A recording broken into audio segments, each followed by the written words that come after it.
ನಮಸ್ಕಾರ, ನ್ಯೂಸ್ 11 ಕರ್ನಾಟಕಕ್ಕೆ ಸ್ವಾಗತ. ನಾನು ತಾನ. ತಮಗೆಲ್ಲ ಗೊತ್ತಿರುವಂತೆ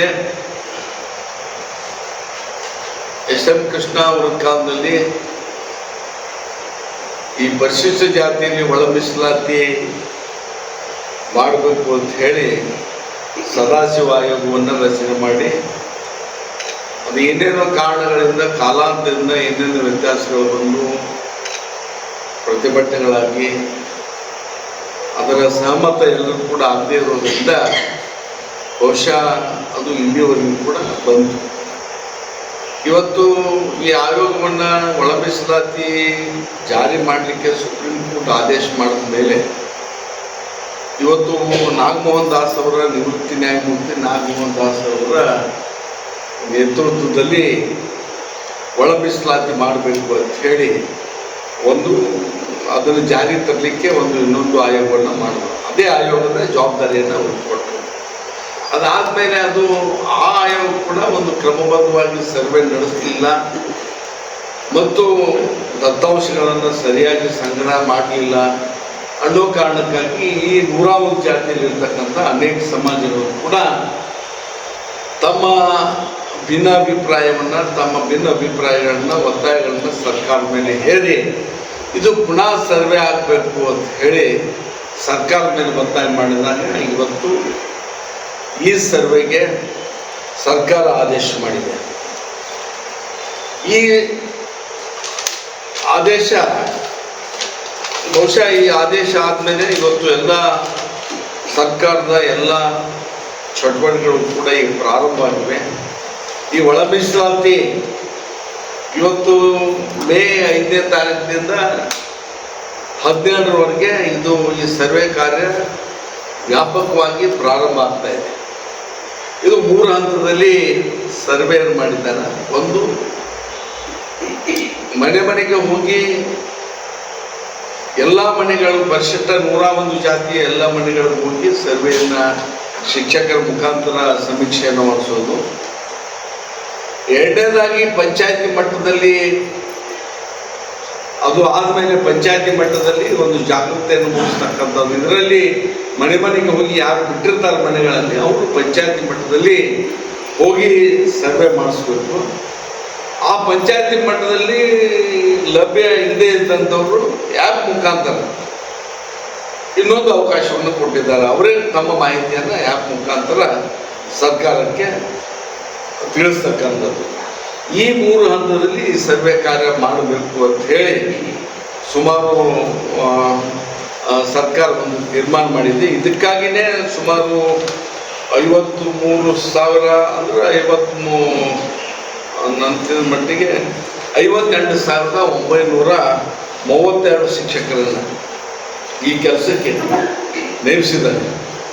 ಅಂದರೆ ಇದು ಹೆಂಗಂತಂದ್ರೆ 10ರಿಂದ 12 ಶಿಕ್ಷಕರು ಜನಗಣತಿಗೆ ಒಬ್ಬರಂತೆ ಏನು ಬರ್ತಾರಲ್ಲ, ಈ 12 ಜನ ಶಿಕ್ಷಕರಿಗೆ ಒಬ್ಬರಂತೆ 5,000 ಮುಖ್ಯ ಶಿಕ್ಷಕರನ್ನು ನೇಮಿಸಿದ್ದಾರೆ. ಅಂದರೆ ಎಲ್ಲರೂ ಕೂಡ ದತ್ತಾಂಶ ಆಗಲಿ ಮತ್ತೊಂದಾಗಲಿ ಬಿಟ್ಟು ಹೋಗಬಾರ್ದು. ಒಬ್ಬರ ಮೇಲೆ ಇನ್ನೊಬ್ಬರು ಸೂಪರ್ವೈಸರ್ ಇರಬೇಕು. ಯಾವ ಮಟ್ಟದಲ್ಲಿ ಇದೆಲ್ಲ ಕ್ರಮಬದ್ಧವಾಗಿ ನಡಿಬೇಕು ಅಂತಕ್ಕಂಥದ್ದು ಕೂಲಂಕುಷವಾಗಿ ಸರ್ಕಾರ ಒಂದು ಚಿಂತನೆಯನ್ನು ಮಾಡಿದೆ. ಮತ್ತು ಇದು ಈಗಾಗಲೇ ಏನು ನಮ್ಮ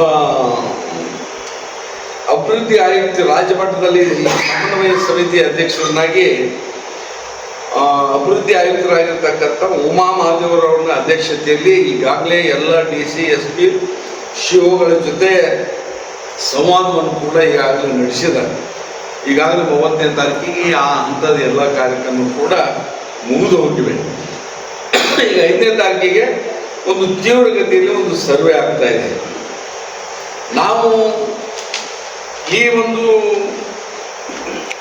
ಗೋಷ್ಠಿಯನ್ನು ಕರೆದಿರ್ತಕ್ಕಂಥದ್ದು ನಾವು ಈ 101 ಜಾತಿಯಲ್ಲಿ ಬರ್ತಕ್ಕಂಥ ಯಾವುದೇ ಒಂದು ಜಾತಿ ಜನ ಹೆಚ್ಚಿದ್ದಾರೆ, ಇವ್ರಿಗೆ ನ್ಯಾಯ ಹೆಚ್ಚು ಸಿಗಬೇಕು, ಇವರು ಕಡಿಮೆ ಜನಸಂಖ್ಯೆ ಇದೆ, ಇವ್ರಿಗೆ ಕಡಿಮೆ ಸಿಗಬೇಕು ಅಂತಕ್ಕಂಥ ಯಾವುದೇ ವಿಚಾರವನ್ನು ಇಟ್ಕೊಂಡು ನಾವು ಇಲ್ಲಿ ಈ ಸಭೆ ಕರೆದಿಲ್ಲ. ನಮ್ಮ ಉದ್ದೇಶ 101 ಜಾತಿಯಲ್ಲಿ ಅವರವರ ಜನಸಂಖ್ಯೆ ಅನುಸಾರವಾಗಿ ಅವರಿಗೆ ನ್ಯಾಯ ಸಿಗಬೇಕು. ಇವತ್ತು ಸಣ್ಣ ಸಮಾಜವು ಕೂಡ ಅವರ ಸಮಾಜದ ಪ್ರತಿಯೊಬ್ಬ ಮನುಷ್ಯನನ್ನ ಸಮೀಕ್ಷೆಗೆ ಒಳಪಡಿಸ್ಬೇಕು. ಯಾರು ಕೂಡ ಸಮೀಕ್ಷೆಯಿಂದ ಹೊರಗೆ ಹೋಗಬಾರ್ದು. ಸಣ್ಣ ಸಣ್ಣ ಸಮಾಜಗಳು ಕೂಡ ಅವ್ರಿಗೂ ಕೂಡ ಸಾಮಾಜಿಕ ಆರ್ಥಿಕ ಎಲ್ಲ ನ್ಯಾಯಗಳು ಕೂಡ ಈ ಆಯೋಗದ ಮುಖಾಂತರ, ಈ ತೀರ್ಪಿನ ಮುಖಾಂತರ ಅವ್ರಿಗೆ ಸಿಗಬೇಕು ಅಂತೇಳಿ ನಮ್ಮ ಉದ್ದೇಶ ಇಟ್ಕೊಂಡು. ಯಾಕಂದ್ರೆ ಇದೊಂದು ಸದಾವಕಾಶ. 2ನೇ ಸಲ ಸರ್ವೆ ಆಗ್ತಾ ಇದೆ. ಈ 2ನೇ ಸರ್ವೆ ಆದಂಥ ಸಂದರ್ಭದಲ್ಲಿ ಕೂಡ ಮತ್ತೆ ಅಪಸ್ವರ ಯಾರು ಕೂಡ ಬರಬಾರ್ದು ಅಂತ ಹೇಳಿ ನಮ್ಮ ಒಂದು ಏಕೈಕ ಉದ್ದೇಶ. ಇದು ಸಫಲ ಆಗಬೇಕು. ಇವತ್ತೇನು ರಾಹುಲ್ ಗಾಂಧಿ ಅವರು ಕಂಡಂಥ ಒಂದು ಏನು ಸಂಕಲ್ಪ ಇದೆ ಅದು ಜಾರಿ ಆಗಬೇಕು. ಇವತ್ತು ಎಲ್ಲ ಈ 101 ಜಾತಿ ಪರಿಶಿಷ್ಟ ಜಾತಿ ಜನರಿಗೆ ಒಂದು ನ್ಯಾಯ ಸಿಗಬೇಕು. ಇದ್ರ ಜೊತೆಗೆ ಇನ್ನೇನಾಗ್ತಾ ಇದೆ ಕೆಲವು ಕಡೆ ಅಂತ ಹೇಳಿದ್ರೆ, ಪರಿಶಿಷ್ಟ ಜಾತಿಯಲ್ಲಿ ಇವತ್ತು ನಗರ ಪ್ರದೇಶದಲ್ಲಿ ವಾಸ ಮಾಡ್ತಕ್ಕಂಥ ಅನೇಕ ಜನ ತಮ್ಮ ಜಾತಿಯನ್ನು ಹೇಳಲಿಕ್ಕೆ ಹಿಂದೇಟಾಕ್ತಾರೆ. ಬರೀ SC ಅಂತ. SC ಅಂದ್ರೆ ನೀವು ಯಾವ ಜಾತಿ? ಬಲೆರು, ಸಮಗಾರು, ಮಾದರು, ಬಚ್ಚಗಾರು, ನೀವೇನು ಭಜಂತ್ರಿಗಳು, ನೀವೇನು ವಾಟ್ರು, ಇದ್ರ ಬಗ್ಗೆ ನೀವು ಸಂಕೋಚ ಮಾಡ್ಕೋಬೇಡಿ ಯಾರು ಕೂಡ. ಜಾತಿ ಇದು ಒಂದು ಅನಿವಾರ್ಯ ಸಂದರ್ಭ. ಇದು ಉಳ್ಕಿದ ಸಂದರ್ಭದಾಗ ನೀವು ಏನೋ ಮಣಿ ಬಾಡಿ ತೊಳಕ್ಕೆ ಅದು ಮಾಡ್ಲಿಕ್ಕೆ ಏನೇನು ಹೇಳ್ಬೋದು ಅಂತೀರಿ, ಅದು ಬೇರೆನೆ. ಆದರೆ ಇದು ನಿಮ್ಮ ಜೀವನದಲ್ಲಿ ನಿರ್ಣಾಯಕ ಪಾತ್ರ ವಹಿಸ್ತಕ್ಕಂಥ ಒಂದು ಸಮೀಕ್ಷೆ ಇರ್ತಕ್ಕಂಥ ಸಂದರ್ಭದಲ್ಲಿ ನಗರ ಪ್ರದೇಶದಲ್ಲಿ ಕೂಡ ಯಾರು ತಮ್ಮ ಜಾತಿಯನ್ನು ಹೇಳಲಿಕ್ಕೆ ಹಿಂದೇಟು ಹಾಕಬಾರ್ದು. ಅದ್ರ ಜೊತೆಗೆ ಏನು ಕೆಲವು ಕಡೆ ಏನು ಮಧ್ಯ ಕರ್ನಾಟಕದಲ್ಲಿ ಏನು ಕೆಲವು ಜಾತಿಗಳ ಬಗ್ಗೆ ಏನು ಒಂದು ಸಂಶಯ ಇದೆ, ಆ ಜಾತಿ ಯಾರ್ದು ಈ ಜಾತಿ ಯಾರ್ದು ಅಂತ ಹೇಳಿ ಅದ್ರ ಬಗ್ಗೆ ಕೂಡ ಅವರು ನೀವು ಚಲವಾದಿ ಅಂತ ಹೇಳ್ಬೋದು, ಮಚ್ಚಗಾರ ಅಂತ ಹೇಳ್ಬೋದು, ಡೋರ್ ಅಂತ ಹೇಳ್ಬೋದು, ಮಾದು ಅಂತ ಹೇಳ್ಬೋದು, AD ಅಂತಕ್ಕಂಥ ಆದಿ ದ್ರಾವಿಡ ಕಲ್ಪಿಸಿದೆ. ಅವರು ಕೂಡ ಆ ಮಧ್ಯ ಕರ್ನಾಟಕದಲ್ಲಿ ತಮ್ಮ ಜಾತಿಯನ್ನು ಸ್ಪಷ್ಟವಾಗಿ ನಮೂದಿಸಬೇಕು. ಈ ಆಯೋಗಕ್ಕೆ ಸಹಕಾರವನ್ನು ಮಾಡಬೇಕು ಅಂತ ಹೇಳಿ ನಾವು ವಿನಂತಿಯನ್ನು ಮಾಡ್ಕೊಳ್ಳಿಕ್ಕೆ ಸಭೆಯನ್ನು ಕರೆದಿದ್ದೇವೆ. ವಿಶೇಷವಾಗಿ ನಮ್ಮ ಜಿಲ್ಲೆಯಲ್ಲಿ ಯಾರಿಗೂ ಕೂಡ ಭಿನ್ನಾಭಿಪ್ರಾಯ ಇರಬಾರ್ದು. ನಾವು ಎಲ್ಲ ಸಮಾಜಗಳಿಗೂ ಕೂಡ ಸಮಾನವಾಗಿರ್ತಕ್ಕಂಥ ಅವರವರ ಜಾತಿಗೆ ಅನುಸಾರವಾಗಿ ನ್ಯಾಯ ಸಿಗಲೇಬೇಕು. ಕೇವಲ ಸಣ್ಣ ಸಮಾಜ ಅಂತೇಳಿ ಅದು ನ್ಯಾಯದಿಂದ ವಂಚಿತವಾಗಬಾರ್ದು, ದೂರ ಉಳಿಬಾರ್ದು.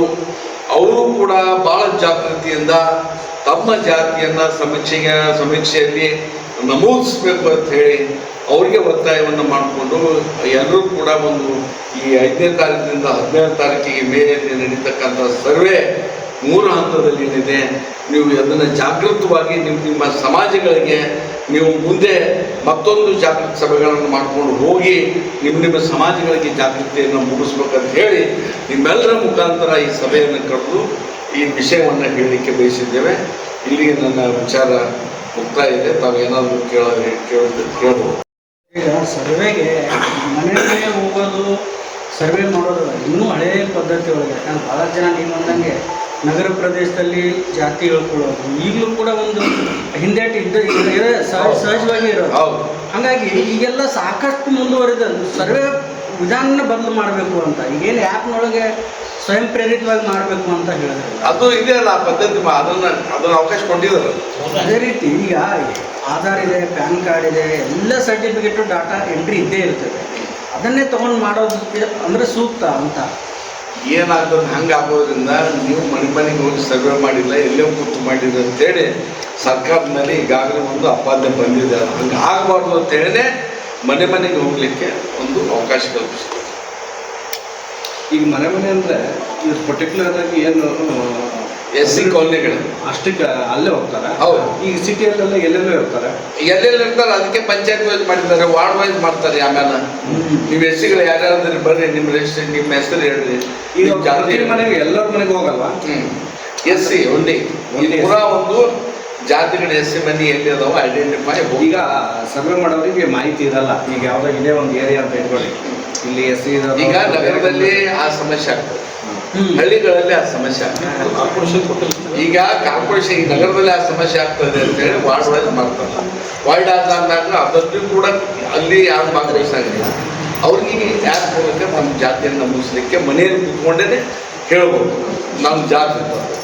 ನೀವು ಆದಷ್ಟು ನಿಮ್ಮ ಏನು ಕಮ್ಯುನಿಟಿಗಳಲ್ಲಿ ಎಜುಕೇಟೆಡ್ ಯಾರು ಇರ್ತಾರೆ ಅವರನ್ನೇ ಈಗ ಜಾಸ್ತಿ ಅವರು ಇದರಿಂದ ಸರ್ವೆಯಿಂದ ಹೊರಗಡೆಯ ಸಾಧ್ಯತೆಗಳು ಇರ್ತಾರೆ. ಅದೇ ಅದೇ ಅವ್ರಿಗೆ ಜಾಸ್ತಿ ಜಾಗೃತಿ ಮೂಡಿಸ್ಬೇಕಾಗಿದೆ. ಅದೇ ಎಜುಕೇಟೆಡ್ ಯಾಕಂದ್ರೆ ಅವರು ತಮ್ಮ ಉದ್ಯೋಗದ ನಿಮಿತ್ತನೇ ಎಲ್ಲ ಹೊರಗಡೆ ಆ ಸಿಟಿಯಾಗಿರೋರೇ ಏನು ಮಾಡಿಬಿಡ್ತಾರ ಅವರು ಅಷ್ಟು ನಾವು ದೊಡ್ಡವ್ರು ಅನಿಸ್ಬೇಕಂತ ಹೇಳಿ ಸ್ವಲ್ಪ ದೊಡ್ಡ ಕಲ್ಚರ್ನ್ಯಾಗ ಅಳವಡಿಸ್ಕೊಂಡು ಅವ್ರು ಎಸ್ ಸಿ ಅಂತ ಹೇಳಂಗಿಲ್ಲ. ಹಳ್ಳಿಯಲ್ಲಿ ಸಮಸ್ಯೆ ಆಗಲ್ಲ ಇದು. ಹಳ್ಳಿಯಾಗ ಸಮಸ್ಯೆ ಆಗಲಿ ಯಾವ ನೋಡಿ ಅವ್ರ ಹಳ್ಳಿಯಲ್ಲಿ ಸಿಕ್ಕೇ ಬಿಡ್ತದೆ. ಹಳ್ಳಿಯಲ್ಲಿ ಒಂದು ನಯಪ್ಸ ಸಮಸ್ಯೆ ಆಗಲ್ಲ. ಸಮಸ್ಯೆ ಆಗೋದು ಬೆಂಗಳೂರು ಏನು ಮಲ್ಟಿಪಲ್ ಏನು ದೊಡ್ಡ ದೊಡ್ಡ ಸಿಟಿ ಅದಾವೆ ಅಂಥದ್ದು ಮಾತ್ರ ಸಮಸ್ಯೆ ಆಗ್ತದೆ. ಸಿಟಿ ಡಿಸ್ಟ್ರಿಕ್ಟ್ ಬೇಸ್ಡ್ ಸಮಸ್ಯೆ. ಸರ್ ಈಗ ಜಾತಿ ಗಣಿತ ಯಾವ ಟೈಮ್ ರಿಲೀಸ್ ಮಾಡಿಲ್ಲ? ಓನ್ ಜಾತಿ ಗಣಿತ ಆ್ಯಪ್ ಹಾಂ ಆ್ಯಪ್ ಈಗ ಏನು ರಿಲೀಸ್ ಆಗಿದೆ? ರಿಲೀಸ್ ಆಗ್ಯದಲ್ರಿ ಈಗ ಆಗಿದೆ. ಆಗ್ಯದಲ್ಲ ರಿಲೀಸ್ ಆಗ್ಯದಲ್ಲ. ಈಗ 5ನೇ ತಾರೀಕಿಗೆ ಸ್ಟಾರ್ಟ್ ರೀ. ಈಗ ಅದನ್ನ ಯಾವ ರೀತಿ ಹೆಂಗೆ ಅಪ್ರೇಟ್ ಮಾಡಬೇಕು, ಏನು ಮಾಡಬೇಕು, ಯಾವ್ಯಾವ ದಾಖಲೆ ಮಾಡಬೇಕು, ಸರ್ವೆಯಲ್ಲಿ ಏನೇನು ಪ್ರಶ್ನೆಗಳನ್ನು ಕೇಳಬೇಕು, ಯಾವ್ಯಾವ ಅಂಶಗಳು ಇರಬೇಕು, ಇವೆಲ್ಲರ ಬಗ್ಗೆ ಟ್ರೈನಿಂಗ್ ಆಗ್ಯದ ಈಗ. ಅದು ಅಂದ್ರೆ ಅಧಿಕೃತವಾಗಿ ಆಗ್ತಿನ ಹಾಂ ಎಲ್ಲ ಆಗಿದೆ. ಅಧಿಕಾರಿಗಳು ಅದನ್ನೆಲ್ಲ ಹೇಳ್ತಾರೆ ಮನೆಗೆ ಬಂದಾಗ. ಇದಕ್ಕೆ ಕ್ಲಬ್ ಮಾಡಬೇಡಿ, ಇದಕ್ಕೆ ನಾವು ಸೀಮಿತವಾಗಿನೇ ಕಲ್ತೀವಿ. ಜಾತಿ ಗಣತಿ ಇವತ್ತು ಆಗ್ಬೇಕು ವಿರೋಧ ಯಾರು ಪ್ರಧಾನಮಂತ್ರಿಗಳು ದೇಶ ಹೊಡಿತಾರೆ ಜಾತಿ ಗಣತಿ ಮಾಡಿಸಿ. ಇವ್ರು ಏನು ಕಾಂಗ್ರೆಸ್ ಅವ್ರು ಹೇಳ್ತಾ ಇದ್ದಾರೆ, ರಾಹುಲ್ ಗಾಂಧಿ ದೇಶ ಜಾತೀಯತೆಯಿಂದ ಒಳ್ಳೆಯ ಮುನ್ನ ನಡೆಸ್ಯಾರ ಅಂತ ಹೇಳ್ತಾ ಇದ್ರು ಅವರೆಲ್ಲ. ಬಟ್ ಇವತ್ತು ಏನಾಯಿತು ಅಂದ್ರೆ ಪ್ರಧಾನಮಂತ್ರಿ ಕೇಂದ್ರ ಸರ್ಕಾರ ಒಂದು ತೀರ್ಮಾನ ಜಾತಿ ಗಣತಿ ಮತ್ತು ಈ ಜನಗಣತಿ ಜೊತೆ ಜಾತಿ ಗಣತಿಯನ್ನು ಮಾಡ್ಬೇಕಂತ ಹೇಳಿ ತೀರ್ಮಾನ ತೆಗೆದುಕೊಂಡಿದೆ. ನಾವು ಕೂಡ ಕೇಂದ್ರ ಸರ್ಕಾರದ ತೀರ್ಮಾನಕ್ಕೆ ತುಂಬ ಹೃದಯದ ಸ್ವಾಗತಿಸ್ತೀವಿ. ಆದರೆ ಅವರು ಕೇಂದ್ರ ಸರ್ಕಾರದ ಪ್ರಧಾನಮಂತ್ರಿಗಳು ಸಂಬಂಧಪಟ್ಟ ಮಂತ್ರಿಮಂಡಲ ನಿರ್ದಿಷ್ಟವಾಗಿ ಯಾವ ದಿನಾಂಕದಿಂದ ನೀವು ಪ್ರಾರಂಭ ಮಾಡಿ ಯಾವ ದಿನಾಂಕ ಮುಗಿಸ್ರಿ ಅಂತಕ್ಕಂಥದ್ದು ದೇಶದ ಜನತೆಗೆ ಅವ್ರು ಹೇಳ್ಬೇಕಂತ ಹೇಳಿ ನಿಮ್ಮ ಮೂಲಕ ವಿನಂತಿಯನ್ನು ಮಾಡ್ತೀವಿ. ಮುಂದಿನ ಚುನಾವಣೆಯವರು ಹೋಗ್ತಾರಂತ ಏನ್ರಿ ಅನ್ಸುತ್ತೆ? ಅಲ್ಲ, ಎಲ್ಲರಿಗೆ ನೋವಿಗೆ ಬಿಹಾರ್ ಚುನಾವಣೆ ನಡೀತಾ ಇದೆ. ಅದು ಈಗಾಗಲೇ ನಿತೀಶ್ ಕುಮಾರ್ ಅವರು ಹಿಂದೆ ಜಾತಿ ಗಣತಿ ಜಾರಿ ಮಾಡಿದ್ದಾರೆ. ಅದಕ್ಕೆ ಇದು ದೇಶ ತುಂಬ ಆದ್ರೆ ಆ ಬಿಹಾರ್ ಜನರಿಗೆ ಕೂಡ ವಿಶ್ವಾಸ ಬರ್ತದೆ ಅಂತ ಹೇಳಿ ಇದನ್ನು ಮಾಡಿದ್ದಾರೆ. ಇದ್ರ ಬಗ್ಗೆ ಏನು ಎರಡು ಮಾತಿಲ್ಲ. ಬಟ್ ನೀವು ಅವ್ರು ಏನು ತೀರ್ಮಾನ ಮಾಡಿದ್ರೆ ಅದಕ್ಕೆ ಸ್ವಾಗತ ಮಾಡಲೇಬೇಕು. ಯಾಕಂದ್ರೆ ನಮ್ಮ ಪಕ್ಷದ ನಮ್ಮೆಲ್ಲರ ಒಂದು ಆಶೆ ಅದು ದೇಶದಲ್ಲಿ ಜನಗಣತಿ ಆದರೆ ಎಲ್ಲ ಸಮುದಾಯಗಳಿಗೆ ನ್ಯಾಯ ಸಿಗಬೇಕು ಅನ್ನೋದು. ಸರ್ ಈಗ ರಾಜ್ಯದಲ್ಲಿ ಆಯ್ತಲ್ಲ ಸರ್, ಈಗ 8 ಮಂದಿ ಅವ್ರು ರಾಹುಲ್ ಗಾಂಧಿ ಅವರು ನಮ್ಮ ಅಂಕಿ ಸಂಖ್ಯೆ ಹೇಳೋರು ಅವ್ರಿಗೆ IAS ಮಂದಿ ಎಟ್ಟದಾರ, ನಿಮ್ಮ ಮಾಧ್ಯಮದಲ್ಲಿ ನಾವು 8 ಮಂದಿ ಇದ್ದೀವಿ, ಬ್ಯಾಕ್ವರ್ಡ್ಸ್ 8 ಮಂದಿ ಇದ್ದೀವಿ, ಇಂಡಸ್ಟ್ರಿಯಲ್ಲಿ ಎಷ್ಟು ಮಂದಿ ಇದ್ದೀವಿ. ಎಲ್ಲರೂ ಕೂಡ ಎಲ್ಲ ಸಂದರ್ಭದಲ್ಲಿ ಎಲ್ಲ ಸಮಾನವಾಗಿ ನ್ಯಾಯ ಸಿಗಬೇಕು ಅನ್ನೋದೇ ಒಂದು ನೈಸರ್ಗಿಕ ಸಿದ್ಧಾಂತ. ನ್ಯಾಚುರಲ್ ಎಲ್ಲ ತಮ್ಮ ಹೇಳುವುದೇನಂದ್ರೆ ರಾಜು ಆಲ್ಗೂರ್ ಸಾಹೇಬ್ರು ಏನು ಹೇಳಿದ್ರು ಅದು ನಿಜವಾಗ್ಲೂ. ಯಾಕಂದ್ರೆ ಸಾಮಾಜಿಕ ನ್ಯಾಯದಡಿ ಅಷ್ಟೇ ಅಲ್ಲ, ನ್ಯಾಚುರಲ್ ಜಸ್ಟಿಸ್ ಅಂತ ಹೇಳಿದ್ರು. ಅದಕ್ಕಾಗಿ ಈಗ ಏನು 101 ಸಮುದಾಯಗಳು ಅದಾವಲ್ಲ, ಈಗ ನಮ್ಮ ಸಮುದಾಯ ಬಂತು ಅಂತಂದ್ರೆ ಪ್ರತಿಯೊಂದು ಇದ್ರೊಳಗೂ ಕಾಲಮ್ ಅಂತ ಇರ್ತದೆ. ಅದನ್ನು ಕೊರಮ ಮತ್ತು ಕೊರವ ಅಂತಂದು ಮೆನ್ಷನ್ ಮಾಡಬೇಕಾಗ್ತದೆ. ಅದಕ್ಕೆ ಜನಗಣತಿಯಿಂದ ಯಾರೂ ಉಳಿಯೋದು ಬೇಡ. ಅದು ಜನಗಣತಿ ಏನು ಬಂದಾಗ ಎಲ್ಲರೂ ಸಮೀಕ್ಷೆಗೆ ಎಲ್ಲರೂ ಅದನ್ನು ಅವಕಾಶವನ್ನು ಬಳಸ್ಕೋಬೇಕು ಮತ್ತು ಎಲ್ಲರೂ ಅದನ್ನು ಉಪಯೋಗ ಪಡಿಸ್ಕೋಬೇಕು ಅಂತಂದು ಈ ಮೂಲಕ ನಾನು ಜಾತಿ ಗಣತಿ ಉಪಜಾತಿ ಮೆನ್ಷನ್ ಮಾಡೋದು. ತಪ್ಪದೇ ಉಪಜಾತಿ ಮೆನ್ಷನ್ ಮಾಡಿ ಕಡ್ಡಾಯವಾಗಿ ಸರ್ ಈಗ ರಾಜ್ಯದಲ್ಲಿ ಇವರು ಮಂಡನೆ ಮಾಡಿದ್ದಾರೆ ಜಾತಿ ಗಣತಿ ಪರ್ಸೆಂಟ್ ಜಾತಿ 101ಕ್ಕಿಂತ ಜಾಸ್ತಿ ಇದಾವ ಅಂತಂದ್ಬಿಟ್ಟು ಒಂದೇನೋ ಮಾಹಿತಿ, ಆ ರೀತಿ ಒಂದು ವದಂತಿ. ಇಲ್ಲ, ನಾವು ನೋಡಿ ಸರ್ಕಾರ ದಾಖಲೆ ಅಧಿಕೃತ ದಾಖಲೆ ಇರೋದೇ 101. ನಾವು ಏನು ಐಡೆಂಟಿಫೈ ಮಾಡಿದ ಕಾಸ್ಟ್ಗಳ ಬಗ್ಗೆ ಅಷ್ಟೇ ಮಾತಾಡ್ತಾರೆ, ಇರೋ ಜಾತಿಗಳ ಬಗ್ಗೆ. ಇನ್ನು ಅದಾವತ್ ಹೇಳೋದು ಮಾಡಿ ಅಜಂಪ್ಷನ್ ಮಾಡಿ ಹೇಳಿದ್ರೆ ಸಮೀಕ್ಷೆ ಒಳಗೆ ಎಲ್ಲೋ ಒಂದು 10, 15, 100, 200 ಇಷ್ಟರೊಟ್ಟಿಗೆ ಸಪ್ರೇಟ್ ಕಾಸ್ಟ್ ಕಂಡು ಅವು ಗುರುತಿಸಲಾಗದ ಜಾತಿಗಳು. ಗುರುತಿಸ್ಲೇ ಇಲ್ಲ ಅವರು ಮುಖ್ಯವಾಗಿ ಗುರುತಿಸಲಾಗದ ಜಾತಿ ಇವ್ರು ಏನು ಅನ್ನೋದೇ ಇಲ್ಲ. ಯಾವ ಗ್ರೂಪಿಗೆ ಸೇರಿಸ್ಬೇಕು ಅನ್ನೋದು ಸರ್ಕಾರಕ್ಕೆ ಮೊದಲ ಇದೆ. ಅದೇ ಬಂದಾಗ 100 ಮಂದಿ ಅದಾರ, ಒಂದು ಕಡೆ 50 ಮಂದಿ ಅದಾರ. ಅವ್ರನ್ನ ಯಾವ ಗ್ರೂಪಿಗೆ ಅವ್ರು ಏನು ಅವ್ರ ನೇಚರ್ ಏನಿದೆ, ಅವ್ರ ಹಿನ್ನೆಲೆ ಅವ್ರದ್ದು ಏನು ಅವ್ರ ಜನಜೀವನ ಅವ್ರದ್ದೇನು ಇದ್ರ ಮೇಲೆ ಮಾಡ್ತಾರೆ. ಅವ್ರನ್ನ ಎಲ್ಲಿ ಸೇರಿಸ್ಬೇಕಂತೇಳಿ. ಸರ್ ಈಗ ಅಂತ ಸಮಸ್ಯೆ ಬಂದ್ರೆ ಏನ್ ಮಾಡ್ತೀರಿ ಅಂತ, ಇವ್ 101ಕ್ಕಿಂತ ಬೇರೆ ಜಾತಿ ಬಸ್ಬೇಕಂತ ಉಪಜಾತಿ ಏನಾದ್ರು ಬಂತು ಅಂತಂದ್ರೆ ಅವ್ರಿಗೆ ಹೆಸರು ಒಳಗೆ ಬಂದ್ರೆ ಅವ್ರಿಗೆ ಕೊಡ್ಲಿ, ಅವ್ರಿಗೆ ನ್ಯಾಯ ಸಿಗ್ಲಿ, ಅವ್ರಿಗೆ ಏನ್ ತಪ್ಪಿದೆ? ಒಂದೇ ಗುರುತಿಸ್ತಾರೆ. ಯಾವ ಸಮಾಜಕ್ಕೂ ಅನ್ಯಾಯ ಆಗ್ಬೋದು. ಅನಿವಾರ್ಯ ಸಮಾಜ ಐತಿ, ನಾವು ಯಾರನ್ನ ಎದುರಾಗಿ ಸೇರಿಸಿಲ್ಲ. ಸಪೋಸ್ ಅವ್ರು SC ಒಳಗೆ ಸೇರಿಸ್ಬೇಕಂತ ಬಂದ್ರೆ ಏನು ಮಾಡೋಕ್ಕಾಗಲ್ಲ. ಅಥವಾ ಈ ಟ್ರೈಬ್ಸ್ನಾಗ ಸೇರಿಸ್ಬೇಕಂದ್ರೆ ಅವ್ರಿಗೆ ಏನು ಮಾಡೋಕ್ಕಾಗ್ತದೆ, ಇಲ್ಲ ಬ್ಯಾಕ್ವರ್ಡ್ದಾಗ ಸೇರಿಸ್ಬೇಕಂದ್ರೆ ಏನು ಮಾಡೋದು. ಸರ್ಕಾರ ಒಂದು ಒಂದು ಒಂದು ಆ ಮಾನದಂಡದ ಮೇಲೆ ಮಾಡ್ತದಲ್ಲ, ಇವನ್ನೆಲ್ಲ ಸೇರಿಸ್ಬೇಕಂತೇಳಿ ಆ ಮಾನದಂಡದ ಮೇಲೆ ಎಲ್ಲರಾಗ ಸೇರ್ತಾರೆ, ಅದ್ರಾಗ ಅವ್ರಿಗೆ ಸಿಗ್ಲೇಬೇಕು. ಈಗ ನೀವು ಸಮಾಜದ ಮುಖಂಡರುಗಳು ಏನಾದ್ರು ಜಾಗೃತಿಗೆ ಏನಾದ್ರು ಕ್ರಮ ತಗೊಂಡಿದ್ದೀರಾ? ನಾವು ಅಲ್ಲೇ ನಮ್ಮ ಏನು ಸಮುದಾಯಗಳದಾವ ಅಲ್ಲೇ ನಾವು ಹೇಳ್ತೀವಿ ಎಲ್ಲ ನಮ್ಮ ಜಿಲ್ಲೆಗೆ ಸೀಮಿತವಾಗಿ. ಅದೇ ನಾವು ಮಾತಾಡೋದೇ ನಮ್ಮ ಜಿಲ್ಲೆಗೆ ಸೀಮಿತವಾಗಿ. ನಾವು ಇವ್ರು ಏನದಾರೆ ಎಲ್ಲ ಕೂತವ್ರು ಸರ್ಕಾರ ಮಟ್ಟದಲ್ಲಿ ಎಲ್ಲ ಅವ್ರವ ಜಾತಿ ಎಲ್ಲ ಸಮುದಾಯಗಳಿಗೆ ಹೋಗಿ ಈ ವಿಚಾರಗಳನ್ನ ಹೇಳ್ತೀವಿ, ನೀವು ಬಂದಾಗ ಹಿಂಗೆ ಮಾಡಿರುತ್ತೆ. ಸಿಟಿಯಲ್ಲಿ ಕೂಡ ಎಲ್ಲೇ ನಮ್ಗೆ ಗೊತ್ತಿರ್ತದೆ ನಮ್ಮ ಜಾತಿಯವ್ರು ಹೇಳಿದವರು ಅಲ್ಲೇ ಹೇಳ್ತೀವಿ, ಇವ್ರು ಹೇಳಿ ಇವ್ರು ಹೇಳಿ ಇದನ್ನು ಮಾಡ್ತೀವಿ ನಾವು. ಒಂದು ಜಾಗೃತಿ ಮೂಡಿಸೋ ಉದ್ದೇಶನೇ ಅದೇ, ಯಾಕಂದ್ರೆ ಈ ಅವಕಾಶ ಮತ್ತೆ ಸಿಗಂಗ. ಅದಕ್ಕಾಗಿ ಜಾಗೃತಿ ಮೂಡಿಸೋದು ಭಾಳ ಅನಿವಾರ್ಯ ಇದೆ ಅಂತ ಹೇಳಿ ಈ ಸಭೆಯನ್ನು ತಾವು ಕರೆದು ತಾವು ದಯವಿಟ್ಟು ಒಂದು ಅಂತ ಹೇಳಿ ನಿಮ್ಮಲ್ಲಿ ಏನು ಮಾಡ್ತೀವಿ. ಏನು ಮಾತಾಡ್ತೇನೆ. ನಿರಂತರ ಸುದ್ದಿಗಾಗಿ ನೋಡ್ತಾ ಇರಿ News 11 ಕರ್ನಾಟಕ. ಲೈಕ್ ಮಾಡಿ, ಶೇರ್ ಮಾಡಿ, ಸಬ್ಸ್ಕ್ರೈಬ್ ಮಾಡಿ.